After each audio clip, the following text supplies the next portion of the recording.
Hello, welcome to classmate अड्डा। आज हम लोग पढ़ने वाले हैं क्लास टेंथ का बायोलॉजी को। ठीक है ना, क्लास टेंथ का बायोलॉजी को पढ़ने वाले हैं, जो कि हम लोग पढ़ रहे थे कि बायोलॉजी का चैप्टर 6 जो है, मतलब बायोलॉजी का चैप्टर 1 कह सकते हैं। और जो क्लास टेंथ में जो साइंस का चैप्टर 6 है, जो कि है प्राणियों में पोषण। ठीक है, प्राणियों में पोषण, उसको हम लोग पढ़ रहे थे। ठीक है, तो उसी को हम लोग आगे पढ़ेंगे। हम लोगों ने क्वेश्चन नंबर 20 तक देखा था। अभी इस वीडियो में हम लोग 21 से स्टार्ट करेंगे। ठीक है ना, तो वैसे ये 23 नंबर दिया है, वैसे नंबर आगे पीछे हो गया है, कोई दिक्कत नहीं है उस पर। मैं आप लोगों को सारा का सारा समझा दूंगा। जो भी क्वेश्चन आप लोगों का इस चैप्टर से आता है वो सारा का सारा मैं आप लोगों को बता दूंगा। उस पर टेंशन लेने वाली कोई बात नहीं है। ठीक है ना, चलिए वीडियो को लंबा ना करते हुए हम लोग स्टार्ट करते हैं। अगला क्वेश्चन है कि भोजन के पाचन में लार की क्या भूमिका है। जो लार है, इसकी क्या भूमिका होती है भोजन के पाचन में। ठीक है, आप लोगों को जैसे कि 1 मार्क्स के लिए क्वेश्चन देता है या 2 मार्क्स के लिए क्वेश्चन देता है इस टाइप का। तो कह रहा है कि लार भोजन में मिलकर उसे निगलने योग्य बना देता है। ठीक है, लार जो है वो भोजन के साथ मिलने के बाद उसको निगलने योग्य बनाता है। और साथ ही इसमें क्या करता है, टाइलिन नामक एंजाइम पाया जाता है। ठीक है, टाइलिन नामक एंजाइम पाया जाता है लार में। याद रखिएगा, लार में कौन सा एंजाइम पाया जाता है, तो लार में टाइलिन एंजाइम पाया जाता है, जो क्या करता है, स्टार्च को माल्टोज में बदल देता है। ठीक है, स्टार्च किस में पाया जाता है, आप लोगों को इसके पहले वाला वीडियो में मैंने बताया था, तो आप लोग कमेंट कीजिएगा कि स्टार्च का हिंदी नाम क्या है। ठीक है, तो कह रहा है कि जो स्टार्च को माल्टोज में बदल देता है, इस प्रकार ये भोजन के पाचन में मदद करता है। मतलब सिंपल शब्द में यदि समझिए तो सरल शब्द में हम लोग इसको कह सकते हैं कि लार का क्या काम है। तो सबसे पहले तो होता है ये भोजन को निगलने योग्य बनाता है, और दूसरा क्या है कि इसमें जो टाइलिन नामक एंजाइम पाया जाता है, ये स्टार्च को माल्टोज में बदलने का कार्य करता है। तो ला ये 2 काम है। ठीक है, मतलब लार का ये 2 काम है, और आप लोग इसी को लिखिएगा एग्जाम में। ठीक है ना, अगला प्रश्न जो है आपका कि हमारे आमाशय में अम्ल की क्या भूमिका है। जो हमारे आमाशय होता है, इसमें अम्ल की क्या भूमिका है। तो अम्ल एक अम्लीय माध्यम तैयार करता है। ठीक है, वैसे हम लोग कह सकते हैं कि अम्ल जो है हमारे आमाशय में एक अम्लीय माध्यम तैयार करता है। इसके कारण क्या होता है कि प्रोटीन पाचक एंजाइम, मतलब प्रोटीन का जो पाचक एंजाइम है पेप्सिन, इस पेप्सिन को ये सक्रिय बनाता है। मतलब अम्ल के कारण ही ये पेप्सिन अधिक सक्रिय हो जाता है, और भोजन में मौजूद प्रोटीन, मतलब भोजन में उपस्थित जो प्रोटीन है उसका पाचन शुरू हो जाता है, या तो फिर कह सकते हैं कि उसका पचना शुरू हो जाता है। यदि इसको भी सिंपल शब्द में कहे तो सिंपल शब्द में हम लोग इसको कह सकते हैं कि आमाशय में जो अम्ल पाया जाता है, ये क्या करता है, एक अम्लीय माध्यम तैयार करता है, और उसके बाद फिर उसमें जो सॉरी जो अम्ल होता है वो क्या करता है, जो पाचक एंजाइम जो है पेप्सिन, जो किसका पाचन करता है, तो प्रोटीन का। तो जो पेप्सिन एंजाइम है प्रोटीन का पाचन करता है, वो सक्रिय हो जाता है, और सक्रिय होने से क्या करता है, वो भोजन में जो प्रोटीन है उसको पाचन में सहायता करता है, या उसका पाचन को शुरू कर देता है। ठीक है, चलिए अगला प्रश्न जो कि है हम लोगों का कि हमारे शरीर में वसा का पाचन कैसे होता है, ये प्रक्रम कहाँ होता है।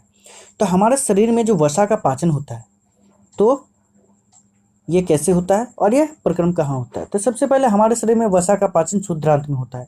जो अंत वाला क्वेश्चन है, लास्ट वाला क्वेश्चन है, इसका आंसर है ये वाला कि हमारे शरीर में वसा का पाचन क्षुद्रांत में होता है, मतलब छोटी आंत में होता है। जानकारी के लिए बता दें, छोटी आंत की लंबाई 7.5 मीटर होती है। ठीक है, और यदि बड़ी आंत का बोला जाएगा तो बड़ी आंत का 1.5 मीटर। हाँ बिल्कुल, जो बड़ी आंत है वो नाम का बड़ी है, लेकिन उसका यदि लंबाई का बात किया जाए तो बड़ी आंत की लंबाई छोटी होती है, जबकि छोटी आंत की लंबाई बड़ी होती है। ठीक है ना, तो आप लोग मुझे बताइएगा कि छोटी आंत की लंबाई बड़ी होने के बावजूद भी छोटी आंत को हम लोग छोटी आंत क्यों कहते हैं, और बड़ी आंत की लंबाई छोटी होने के कारण बावजूद हम लोग इसको बड़ी आंत क्यों कहते हैं। इसका आंसर आप लोग कमेंट बॉक्स में दीजिएगा। ठीक है ना, चलिए तो कैसे पाचन होता है वसा का। तो कह रहा है कि क्षुद्रांत में मौजूद पित्त रस वसा की बड़ी बड़ी गोलियों को छोटी छोटी गोलियों में तोड़ देता है। तो पित्त रस क्या करता है कि जो वसा का बड़ी बड़ी गोली है, या तो फिर वसा हम लोग कह सकते हैं, इसको छोटी छोटी गोलियों में बदल देता है। इससे वसा का इमल्सीकृत कहते हैं, और इसको क्या कहा जाता है, तो वसा का इमल्सीकरण इसको कहा जाता है।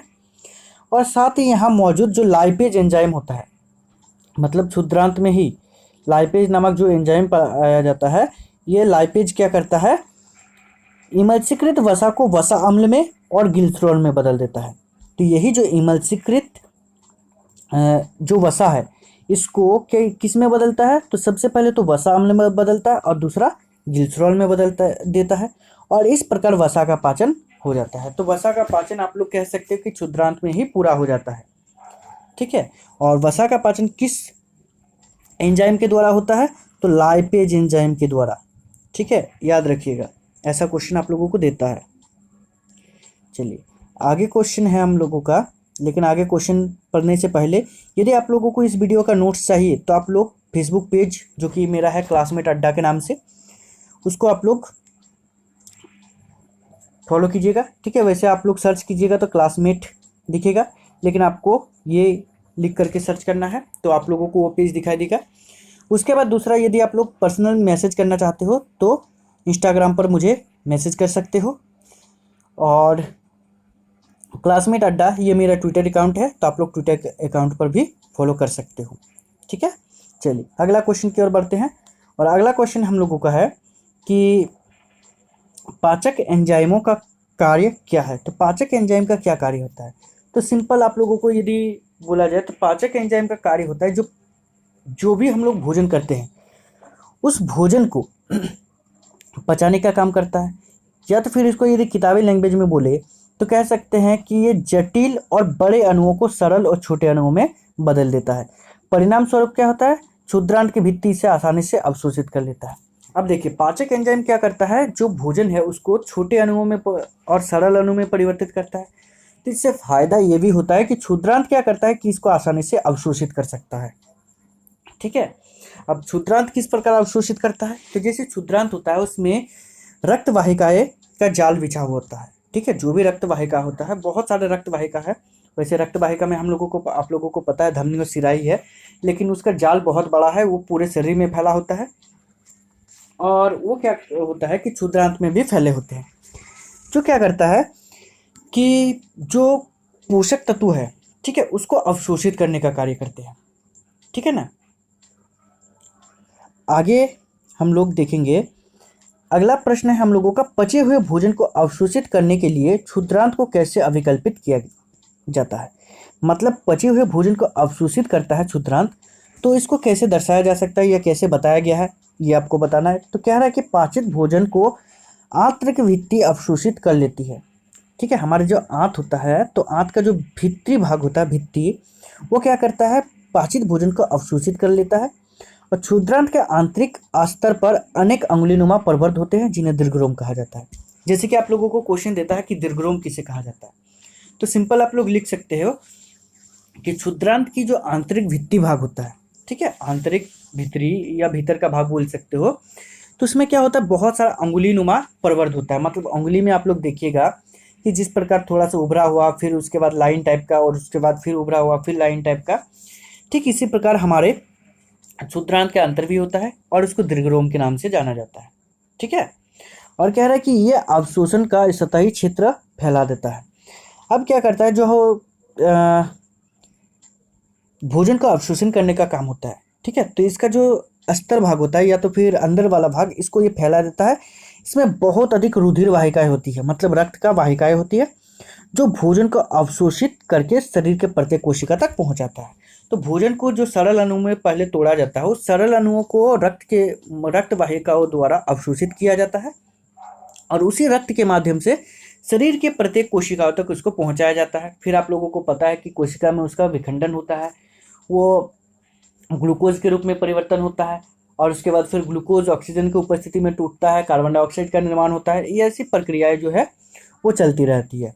ठीक है ना, लेकिन हम लोगों को सिर्फ और सिर्फ क्षुद्रांत के बारे में पढ़ना है, इसी के कारण क्षुद्रांत के बारे में ही आप लोगों को बताना है। ठीक है, एग्जाम में आप लोगों का जो क्वेश्चन है उतना ही पढ़ना है, जरूरी नहीं है कि बहुत सारा पढ़ लेना है और उसके बाद फिर एग्जाम में जाकर के भूल जाना है। पढ़ना उतना ही है जितना एग्जाम में आता है, लेकिन फिर भी यदि आप लोगों को कुछ एक्स्ट्रा क्वेश्चन चाहिए तो आप लोग कमेंट कीजिएगा, मैं वो एक्स्ट्रा क्वेश्चन आप लोगों को बता दूंगा। ठीक है ना, चलिए आगे क्या है कि पाचन क्रिया में यकृत और अग्न्याशय की क्या भूमिका है। ठीक है, पाचन क्रिया में यकृत का और अग्न्याशय का, इन दोनों का क्या काम होता है आप लोगों को बताना है। तो कह रहा है यकृत से पित्तरस स्रावित होता है, वैसे यकृत से नहीं, यकृत के साथ पिता से जुड़ा होता है और वहाँ से पित्तरस स्रावित होता है। ठीक है, पहला। दूसरा क्या होता है कि ये ग्रहणी में वसा का इमल्सीकरण करता है, मतलब ये क्या करता है, तो जो ग्रहणी होता है उसमें वसा का इमल्सीकृत करता है। ठीक है, इसके पहले आप लोगों ने पढ़ा है इसको। उसके बाद है आप लोगों का अग्न्याशय के कार्य। तो अग्न्याशय क्या करता है, अग्न्याशयी रस स्रावित करता है जिसमें ट्रिप्सिन और लाइपेज नामक एंजाइम पाया जाता है। तो अग्न्याशय में ही दो प्रकार के एंजाइम पाया जाता है, पहला का नाम है ट्रिप्सिन और दूसरा का नाम है लाइपेज, याद रखिएगा। यह क्या करता है, ट्रिप्सिन ग्रहणी में पेप्टोन को एमिनो अम्ल में, जो कि प्रोटीन से ही पेप्टोन का निर्माण होता है, और उस पेप्टोन को फिर प्रोटीन से पेप्टोन का निर्माण होता है और उस पेप्टोन को फिर एमिनो अम्ल में बदलने का काम करता है ट्रिप्सिन एंजाइम। और उसके बाद फिर जो पॉलीपेप्टाइज होता है उसको उसमें बदल देता है, मतलब ट्रिप्सिन ही क्या करता है, पेप्टोन को एमिनो अम्ल में बदलता है और फिर एमिनो अम्ल को पॉलीपेप्टाइज में बदलता है। साथ ही जो लाइपेज नामक जो एंजाइम है यह इमल्सीकृत वसा को वसा अम्ल और ग्लिसरीन में बदल देता है। तो लाइपेज एंजाइम जो है वो इमल्सीकृत वसा को क्या करता है, वसा अम्ल और ग्लिसरॉल में बदल देता है। क्लियर, ठीक। आगे जैसे कि आप लोगों का श्वसन क्या है, तो श्वसन आप लोगों को सिंपल रूप में पता है कि श्वास लेना, मतलब स्पेशली हम लोग ऑक्सीजन को लेते हैं और कार्बन डाइऑक्साइड को छोड़ते हैं, इसी को कहा जाता है श्वसन। लेकिन यदि किताबी लैंग्वेज में या एनसीईआरटी की लैंग्वेज में कहना चाहे तो आप लोग कह सकते हो कि सजीवों के शरीर की कोशिका में ग्लूकोज के ऑक्सीकरण, मतलब ग्लूकोज का ऑक्सीजन की उपस्थिति में टूटना और परिणाम स्वरूप क्या होता है कि ऊर्जा मुक्त होना ही कहलाता है श्वसन। इस पूरी प्रक्रिया को श्वसन का नाम दिया गया है। श्वसन के लिए आप लोगों का ये पूरा का पूरा समीकरण है, समीकरण आप लोग दे सकते हो। जैसे कि कभी कभार आप लोगों को एग्जाम में क्वेश्चन देता है कि श्वसन के लिए आप लोग एक समीकरण तैयार करें, तो आप लोगों को पता है C6H12O6, ये आप लोगों को पता है कि ये ग्लूकोज का होता है। ग्लूकोज जो होता है O2 की उपस्थिति में, मतलब ऑक्सीजन की उपस्थिति में टूटता है, और CO2 मतलब कार्बन डाइऑक्साइड और H2O मतलब ऑक्सीजन का निर्माण करता है। साथ ही और एक नया पदार्थ बनता है जिसका नाम है ऊर्जा। ठीक है, ऊर्जा का तो इस्तेमाल हम लोग कर लेते हैं, और उसके बाद फिर CO2 को भी निकाल देते हैं, और H2O जितना हम लोगों को आवश्यकता है शरीर में उतना हम लोग उसका उपयोग कर लेते हैं, और बाकी हम लोग मूत्र के माध्यम से उसको निकाल देते हैं। ठीक है ना।